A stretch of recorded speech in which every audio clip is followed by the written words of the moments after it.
ladies and gentlemen, boys and girls, children of all ages. What the hell is our show called? I don't know. It's called Bacon Shake Does Something, but I know St. Patrick's Day is around the corner. Welcome to Teach Me to Beantown, baby. Woo-hoo. That's right. Yeah. Terrence coming to you live from his car. Ben coming to you with his stubble. Steph looking great as always. And Brown Sugar is on the side of a milk carton. I don't know. So, here we are. But anyways, we are back. Round 2. Let's go. So, Ben, I know you had some breaking news or something that you wanted to actually get off your chest to start the episode off. Don't let me stand in your way, sir. Go. Yeah, you made a subtle comment on it. It came back with some stubble. I didn't like my placement in the looks power rankings last week as far as the episode goes. I was a little offended, but, I got over it pretty quickly. Just had to let time do its thing, get some hair on this face, and we're back to take the number 1 spot. We're gonna challenge Steph for that top spot. We'll see how it goes. Steph had the top spot? It's still me. I think you did, actually. No, I think you were tied. I don't remember You and her were the male and the female representation. Well, I'm back. All right, a little more handsome this week, a little dressed up. Had to pick out my best tie. Here we go. Bro, I'm assuming that RC's disappearance has nothing to do with this ranking system and your disappointment. No, not yet. We're still waiting on him. Okay. Steph, welcome back. In 1 week, we went from nothing to you knocked out 2 episodes, and you were on another podcast. Girl, you are making your rounds. How you doing? Pretty good. I'm happy. I'm excited about it. I feel more comfortable this week now that we've had our introduction last week. Yeah. Do you feel like you can yell at these guys if need be now? I think so, because I think I still have the top spot. Oh man, we're gonna have to put out a poll on whatever reel. I don't think you guys want that. Let the internet decide our fate. Yeah, no, I've seen Steph's numbers. We will all die. She will crush us all combined by herself. Yeah, you don't want that definitely. smoke. Definitely. Poll out to you. Put the poll out to your people. I'm still number 1. Yeah. Okay. Shots fired. All right. Well, Terrence, actually speaking of shots fired, I feel like you had something you want to talk about. And guys, again, jump in at any time. I'm not going to stand in your way anymore. But Terrence, you want to talk about something, and I think we should talk about it. So this isn't Beantown. This isn't a Boston thing, but we have to talk about Bam Adebayo's 83. We have to. We have to just come on. Let's talk about it. Let's get it out of the way. How are we feeling about this 83 points, breaking Kobe's record, which is oh so sweet in my heart. It feels so good to see that record go down. But also, that's way too many free throws. That's crazy. Yeah. As soon as I was looking at the box score, someone sent it in a group chat I was in. I'm like, wait, what? And so I had to go look at the box score, and just seeing that, I'm like, right off the bat, I'm like, that has to be an all-time record. I've only ever seen half that in a number by SGA or somebody like that. But he had 40 plus free throw attempts. 40 plus. That's getting fouled at least 20 times, if not more, per 7 game. for 22 from 3. That was the thing that threw me off. I'm like, you only hit 7 threes and you scored 83 free throws, and the Wizards just being a 1950s all-white guy team against Wilt Chamberlain. That was terrible. Yeah, the Wizards could use Anthony Davis right about now. I'm sure he would have made a difference in that. No Trae Young. Oh, man, they were a disaster. Yeah. Yeah, the opponent, the Wizards are just an all-time terrible franchise. I mean, they've had some good players in the past, John Wall, Bradley Beal. They got Trae Young now. They have Anthony Davis, but, I mean, they haven't been good since the Gilbert Arena, Antoine Jameson days. Those are probably the best Wizards of all time. Even that was short-lived. I was talking to my son about this, and in my existence, I swear the Wizards must be the worst basketball team in all of franchise history. The Kings at least made the playoffs, and they competed against the Lakers. But what have the Wizards ever done other than the Gilbert Arenas years when they went against LeBron? Other than that, have they ever done anything? No, I can't seem to recall. You'd have to go look it up. I mean, I think their highlight of their franchise was when they signed Michael Jordan right at the end of his career. Got some asses in those seats. And the fun thing about Michael Jordan, he played in every single game when he played for the Wizards. I don't know. I forget how many years he played, but at least one of those years, he played every single game, 2 years, which, I mean, he's the GOAT in my debate. I don't care what any LeBron sexuals have to say. LeBron's okay, unexpected. Yikes. Steph, what's your take on the Bam game? Oh, I don't really have a take. I think it's crazy that he put up that many points and he broke the record, but I don't know. He's a good player. I'm not really that surprised. What about the fouling though? Like the purposeful stopping the clock? Yeah. Do you remember when we had IT and we were blowing the Suns out? Like we killed the Suns. And then out of nowhere, I think like Booker dropped like 70 something points. And it was the cheapest Yep. amount of Yep. points you could watch a guy get. We were blowing them out and he's just hucking up threes, getting to the midi, and I'm like, Yes. wow, this is cheap. Yeah. He's also making them though. Devin Booker, when he gets locked in, he's Yeah, wet. he's making them when our defense was playing prevent defense, hands high, and staying away, and he's getting free reign. Like, and we were still scoring on them. It was just the cheapest amount of points I've ever seen.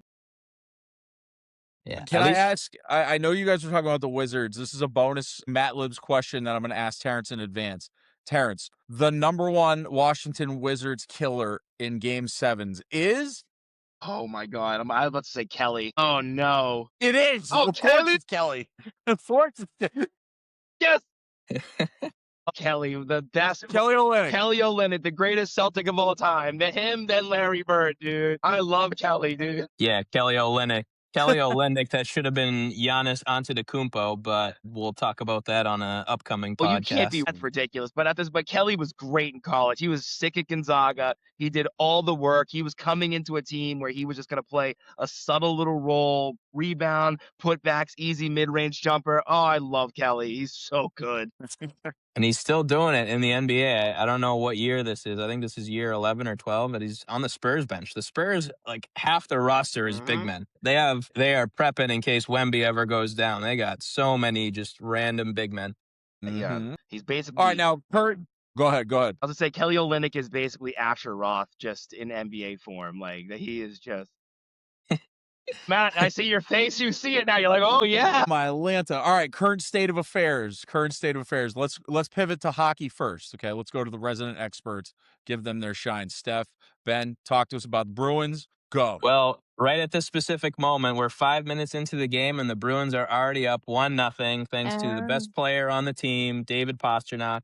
He's been struggling in the goal department in the last 20-ish type games, so it's good to see him get a goal after a while. We need him to really get going leading up to the playoffs. They have Mittens starting today, right? Yeah, so they've been shuffling the lines a lot within the last week. I believe the top line is Minton at center, Pasta on the right wing, and here's a name for you, Marat Kustadinov. Yeah. Yeah, if you look that up, I guarantee you'd never be able to spell it. No. But yeah, they lost a pretty bad game against the Sharks last week, so I kind of get Marco Sturm kind of shuffling the line, seeing what they can get to work. But so far tonight, off to a good start. 1-0 good, guys. Ooh. Stephanie, how's your brew crew treating you?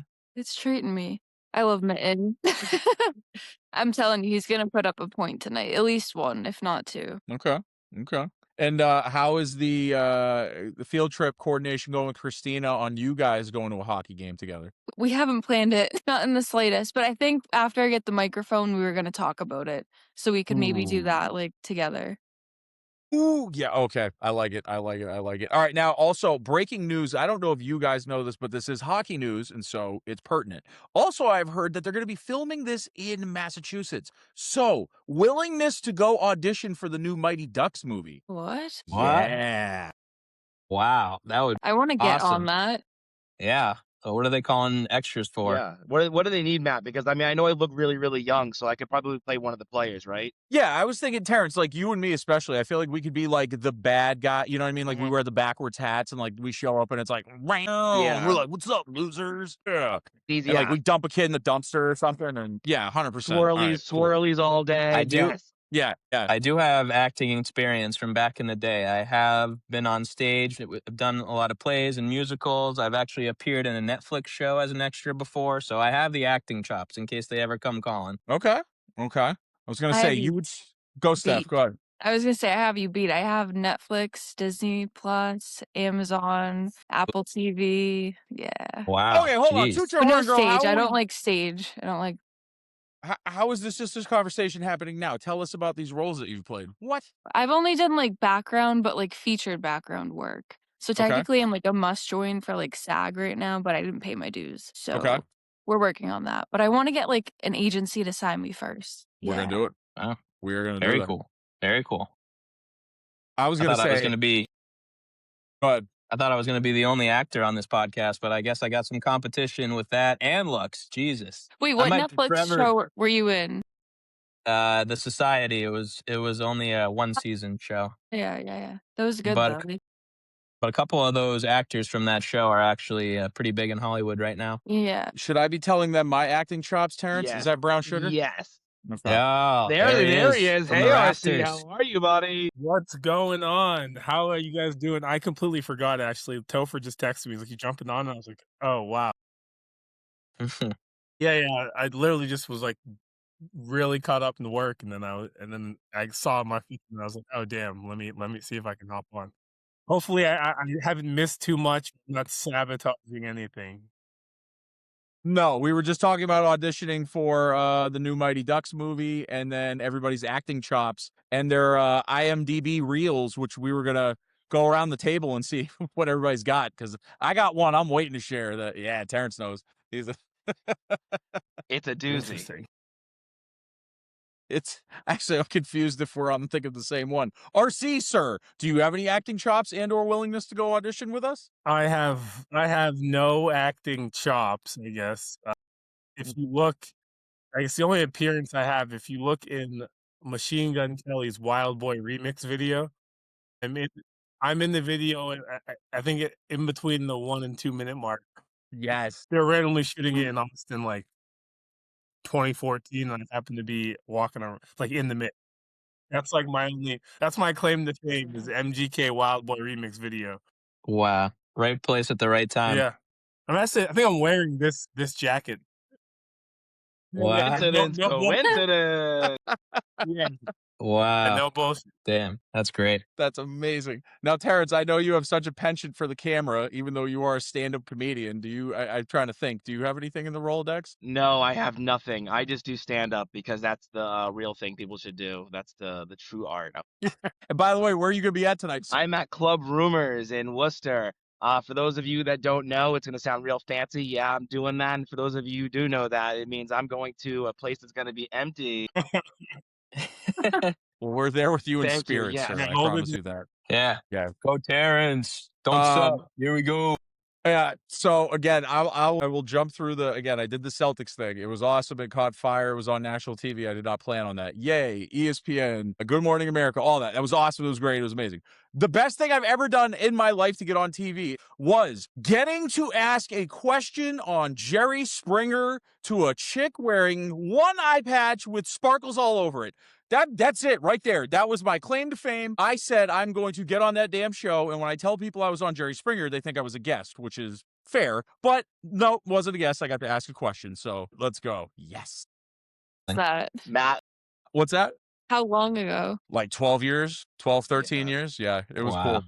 Yep. That's crazy. But again, and real quick, Jerry was the man because he came sliding down the pole like Magic Mike, and he was working the crowd. And at one point, the crowd like got dead, and he's kind of like, "Do you guys have any more questions you want to ask?" I'm like, "Right here, dude. Hey, sir, you used to be mayor of Cincinnati. Have you ever thought of running for office again?" He's like, I'm in my 60s. I got a good gig here, but maybe in a year or two, I might run for president of the United States. And they played the music, and everybody was like, and he goes, "Let's start the show." So I think that's how he remembered me when question time came. But Jerry was the man. R.I.P. Jerry. So anywho, sports. I thought it was Maury. Sports. Maury. I did get on Maury, but that was just laughing because those girls were out of control. Fair. I don't know. I thought one of those girls was gonna go like 6 rows deep before we slowed her down. So I couldn't stop laughing the whole time. I'm sorry. All right, enough about me. Let's talk about sports. RC, what's your hot take coming in? We talked about Bam Adebayo. We talked about the Bruins. We talked about the ranking, people's looks and ranking and their disagreements on their positions in the ranking. So anything you'd like to talk about, sir? Bam Adebayo topic, what was broached? Like, did we talk about it's an unethical 83? Was that the discussion? Go on.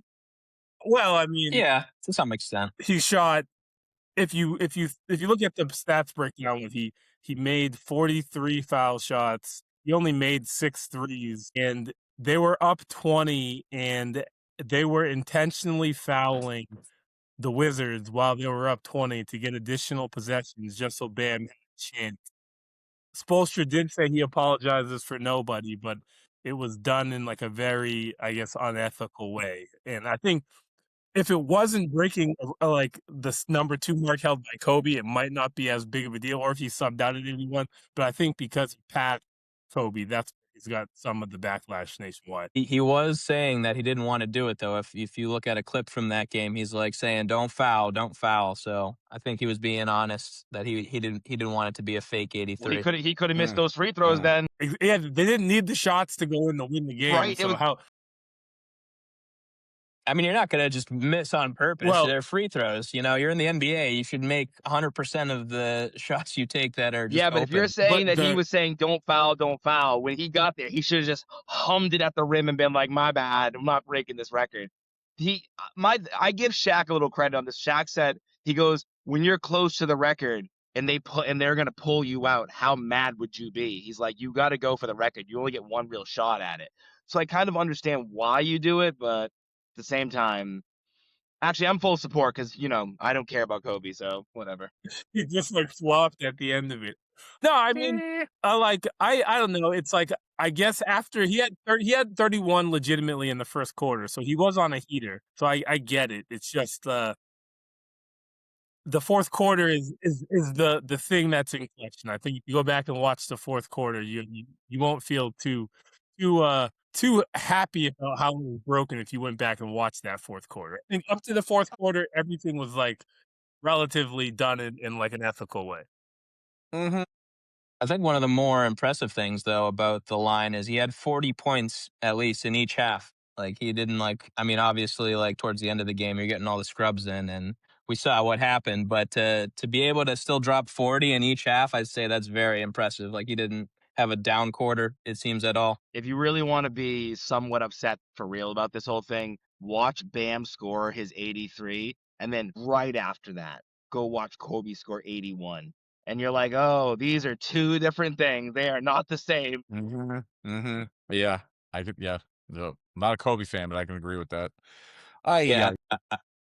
I don't know if I would have picked if we were to say who would. Go ahead. Go ahead, RC. I was gonna say, wasn't Kobe's 81-point game? The game was relatively close, right? It wasn't like a complete blowout as the Heat, Wizards game was. It was that game that when they played the Raptors, I want to say that at the end of the first quarter, they were down by like either 12 or 18 or something like that. So they had to make a dramatic comeback. And by the time they got to the fourth quarter, he was on a heater. And I want to say they took the lead in the fourth, and then they just extended it throughout the rest of the quarter. So, I mean, he did it. If you're looking for ethics, he did it the right way. They could have pulled him out Kobe a little bit earlier, but at that point, hey, man, huck him up, man. Let it ride. Yeah, I am seeing it. They were down. They were down 14 at halftime. Oh, so it's a much different game where like he's bringing them back. And if at the very end it might have been shady, you're like, okay, you brought them all the way back, and he did it like on a total of 46 shots total. You gotta think Bam took 43 foul shots just to get there. So Kobe was out here hooping. Bam was out here just like shooting foul shots, chilling. Pray for Jalen Rose. That's who was guarding Kobe that game. Yeah. All right, lady and gentlemen, we're going to go into the half real quick. But before we do, I do want to give a quick shout out because it sounds like we might have our first Boston field trip. Terrence, you're invited, but I know Thursday's a busy night from the comedy world. But I'm just saying, you're invited too. Now, where are you invited to, sir? Southie. That's where. To Whitey's. Yeah, buddy. Because again, these guys have a whole stable of boxers that come and go and come and go. And guess what? On September 28th, Connor O'Donovan is going to be boxing, and we are going to be going down on the 20th to interview him and introduce ourselves. And so again, if you're going to be in the area, go to Whitey's and check it out. I was there. I actually forgot it was St. Patrick's Day. I'm not going to lie. I went there this Saturday. It was awesome. Great experience. Authentic bar, the whole shebang. Cool people. So again, if you can make it out there, we're going to be out there. Whitey's, Bacon Shake. All right, halftime. See you on the other side.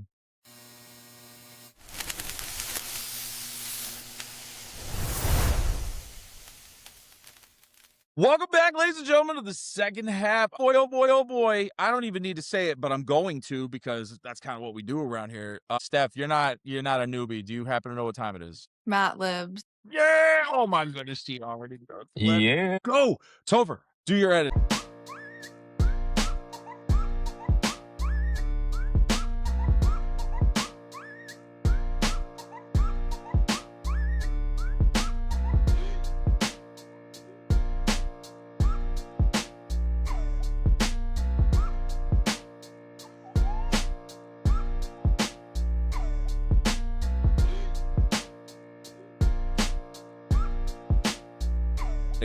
And we're back. All right, see how quick that was? That was easy. Okay, now we're going to go kind of all call, but I think what we'll do is we'll start with the same rotation every time to bring some balance to the force, okay? And wait, RC, I thought hold on, wait, did you have something you needed to talk about, RC? We were in half, and I feel like we got a little heated with the debate there. And there was something about like looks and who was number one, and I heard there was like some new push for Terrence to be number one because he got like a haircut. I mean, I like the beard. I don't know if the beard even would allow him to make that claim. I still think I think Steph's the hold on number one, and then I think three like 2 through 4 that might change on a week-to-week basis. I mean, Terrence has got that like 70s like drug lord look down to a T. So I mean, he's going on my calendar if that's what we're shooting for here. Thank you, Matt. Thank you.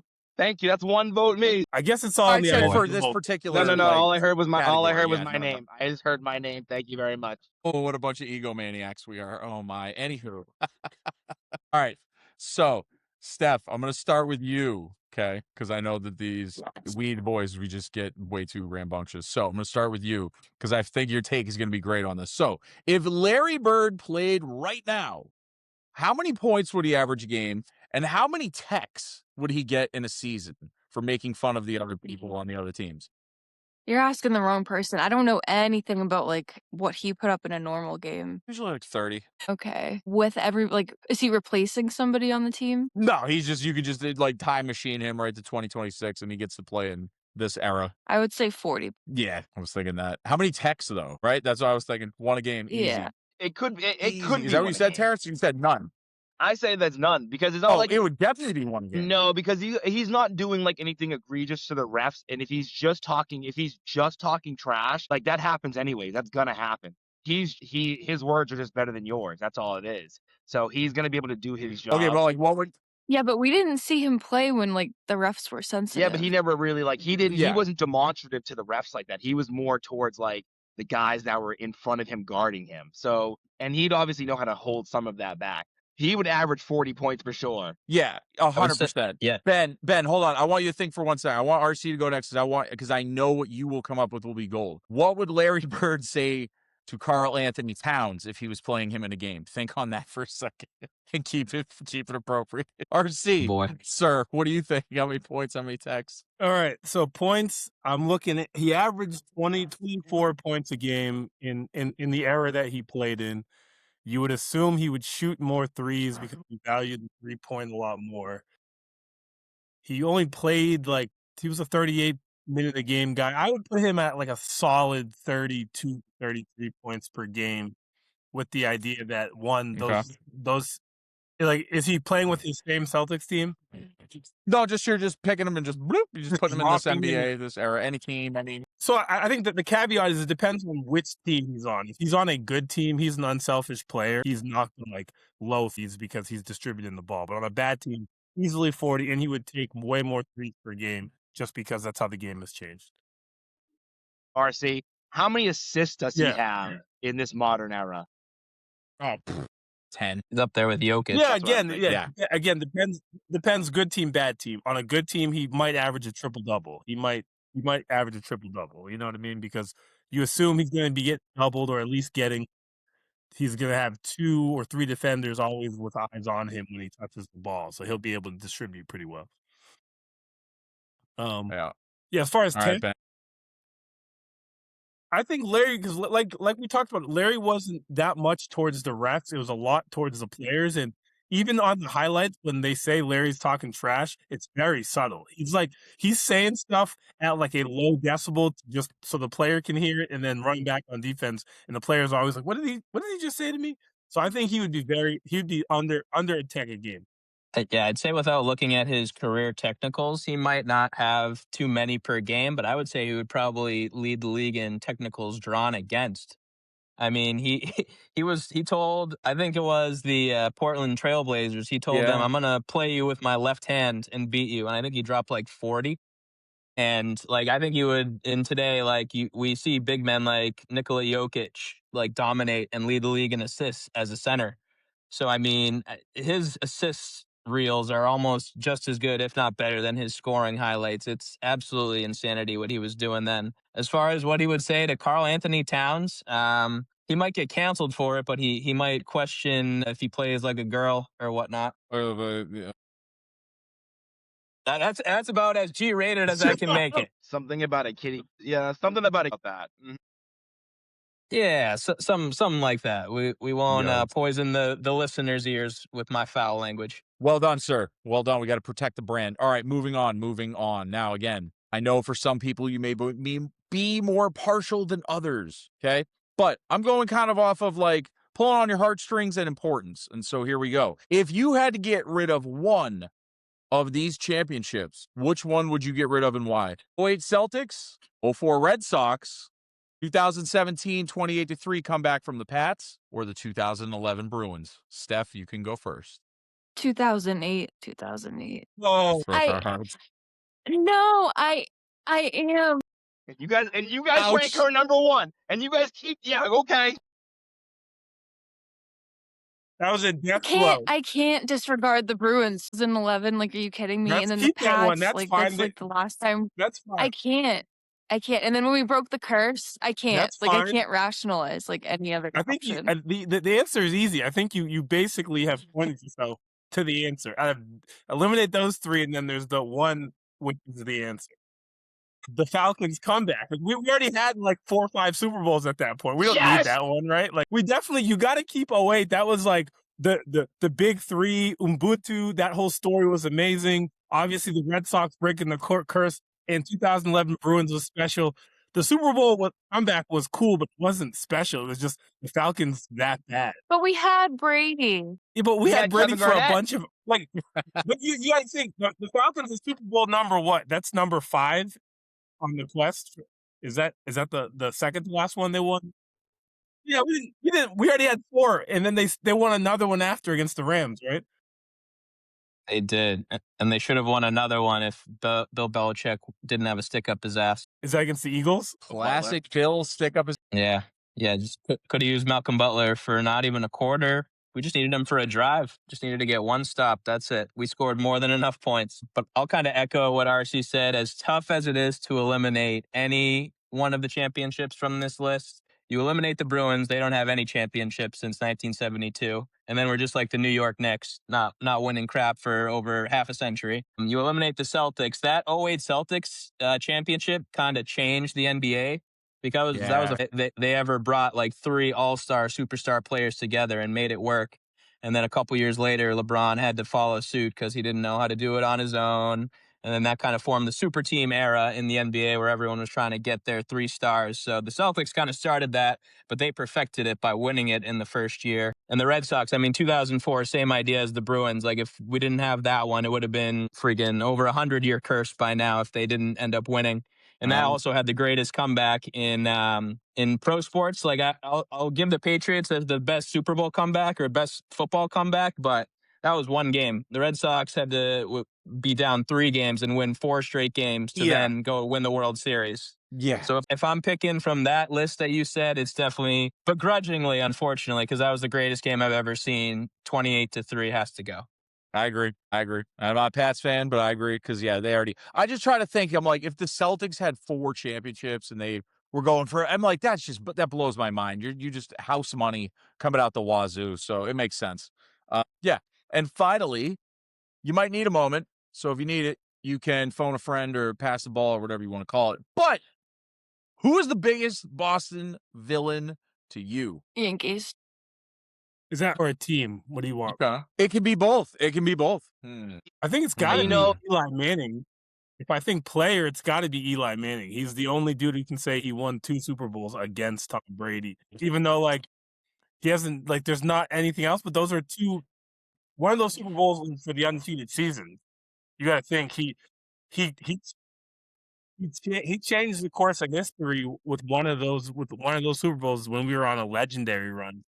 I think even though until I thought about it deeply, I wouldn't have thought it, but I think it's gotta be Eli. But I could see the Yankees for sure. I could see Clemens. I could see any Yankees player and any Yankees team. Lakers? Magic Johnson. If we're gonna treat Larry Bird the way we treat Larry Bird, then we need to look at his rival that way as well, which was the reason he worked so hard. So if we got that great of a Larry Bird because of Magic, then I think that and especially that era of basketball, which is a great era of basketball, we're definitely looking at Magic as probably the all-time rival in my eyes. I mean, I know the Yankees is the easy answer. It should be. Definitely Eli can be on there. You could just say Jeter by himself. But if we're going to treat Larry Bird like the god that he is, then we got to take his devil, which is Magic Johnson.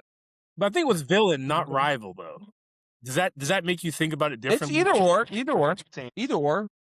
Okay, all right. You can make a case for a lot of different people, whether they're teams, whether they're players, whether they're executives, whether they're fans. But I'm going to go a little bit off the board because coincidentally, this player impacted 4 different Patriots seasons. And I don't know if anyone remembers this safety in the NFL by the name of Bernard Pollard. He is quite synonymous with not letting the Patriots have more Super Bowls, because it all started coming off the perfect season, losing in the Super Bowl to the Giants. The opening game in 2008, he's the one that rips up Brady's knee, torn ACL, out for the year. We fast forward to the following season, or maybe 2 seasons later, the last game of the season, Patriots have already locked up a playoff spot. They're just getting ready. They're going to have a bye. What does he do? He's right at a tackle where Wes Welker tears his ACL, and that completely messes up our weapons, and we get trounced by the Ravens. That was the famous Ray Rice bringing the kickoff for a touchdown back, first play of the game. But he's only halfway done, folks. He's only halfway done. A year later, or maybe 2 years later, I don't have the years correct, but I definitely have the players and the moments. AFC Championship against the Ravens, where Billy Cundiff misses the gimme field goal to send us to the Super Bowl. He was actually at the bottom of a tackle on Rob Gronkowski, who messed up his ankle leading up to that second Giants Super Bowl. Imagine if we had a full, healthy Gronkowski. That game came down to the last Hail Mary play. If we had a healthy Gronk, I think we get it done against the Giants in that second game. And he's not done yet, because there's one more player after that. Of this minor list, though, this is definitely the 4th and most important player on the list. Stephen Ridley against the Ravens, again in the playoffs. He knocks him out with a concussion, and offense was hard to come by in that game, and the Ravens end up beating us in Gillette Stadium to go on to beat the 49ers in the Super Bowl. So with all that being said, as far as villains in Boston sports, give me Bernard Pollard. Wow. You got that written on your hand, Wow, man, or Ben. something Wow, like that? Ben, dude. That's just a whole lot of pain, a whole lot of what if. The Patriots could have 10 Super Bowls if it wasn't for Bernard Pollard. 10. No one would even touch them as a franchise. As you were explaining that, I could hear you crying in your pillow. Like, that's crazy. Next day, just contemplating what if. He's been waiting for that question. He's been sitting on. So it seems. And so again, Ben, Bernard Pollard has hurt you 4 times, just like you were ranking last week. So the number 4 is not a friend of yours at all. I can see that. All right. Fair enough. Ladies and gentlemen, do you guys have anything else you'd like to close out with before we get up on out of here and let Terrence go do his comedy thing? Yeah, I guess Celtics to win it all. I threw 50 on it at plus 1,000 last week. I'm calling it now. Celtics are going to win it all, and I don't think the Celtics are going to go to a Game 7 throughout the Eastern Conference playoff run either. I like that. Yeah. That'll be less stressful as a fan for us. Give me the easy road all day. You guys tell me. What do you think? I don't know if anyone's been watching.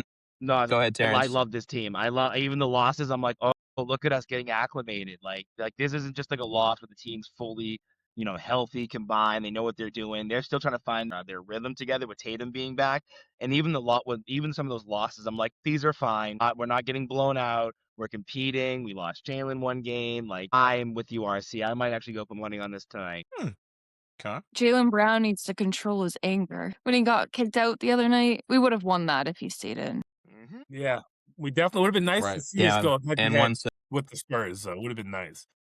And let's not forget, we got Vucevic coming back to bolster the rotation in a few weeks, right when the playoffs start. We can ease him back in, and we'll be good there. My take is, I don't know if anyone's been watching the World Baseball Classic for baseball. The Red Sox have been making a lot of noise. A lot of players that are playing for their respective countries are having memorable moments. And if we're following RC's making a futures bet, I'm going to say Roman Anthony plus 30 plus home runs. Roman Anthony will be maybe even 40. Like he has a tailor-made swing, but I would say get whatever line you can on 30 plus home runs for Roman Anthony. Futures bet. I will say this before we leave is that, again, I understand the NBA is a business and so on and so forth, but here's my thing. Don't whine and complain about load management and players not playing and marquee players sitting when people pay to come watch them play.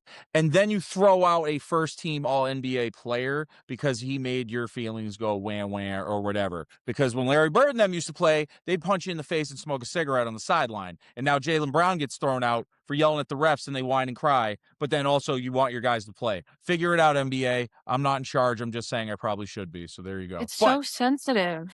Right? Yeah, right? And Come on, man. Yeah. Grown men. Yeah, if you ever watch the NCAA, like just any, like March Madness is about to start up, those refs, they get yelled at by everybody. Like they're getting cussed at, but the importance of the game, they're not throwing players out unless you get like physical. So, I mean, the NBA's got to really look at that and start to think like, hey man, maybe the refs should not have that much power. Right. Also, don't be a weenie. Okay, that's all I'm saying. Just get it together, for goodness sakes. People get, oh, I got yelled at. Oh my God. Go in the military, you know, like, you'll be fine. It's all good. Don't worry about it. Look, I'm yelling now. I'm offended. Anywho, ladies and gentlemen, I'm offended. Oh, anywho, hey, like, subscribe, Bake and Shake worldwide. That's all you got to do. Look how easy that is. See? So once again, and go out and vote. We'll figure out who's the prettiest. We all know it's Rick Ramone. And if we're doing luxurious hair, you know I'm winning every time. So again, like, subscribe, do the dang internet thing. We'll see y'all next week. Beantown, babe.